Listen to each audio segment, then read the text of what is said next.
मूंखां जे वफ़ा पुछबी तुंहिंजो ई नाम वठबो।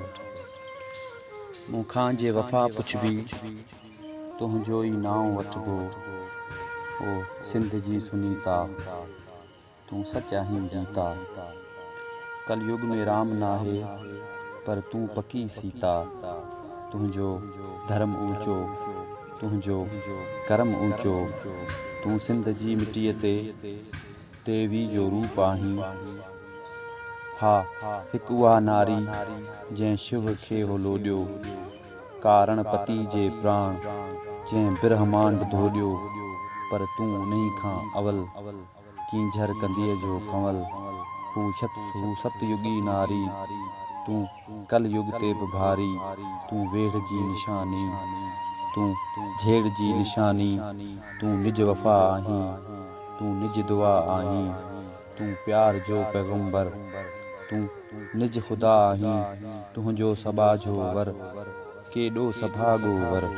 जंहिंजी तूं वञी आहीं सोचे थो मुक़दर ते उन कहिड़ी मंज़र ते। जंहिं वक़्तु किने कातिल जंहिं वक़्तु चिने कातिल। ख़ुशियुनि खे छिके छाणियो हुन दर्द केॾो माणियो।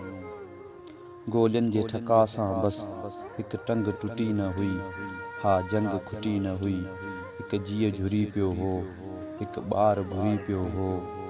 पर हिकु जीउ झुरी पियो हो हिकु ॿार भुरी पियो हो।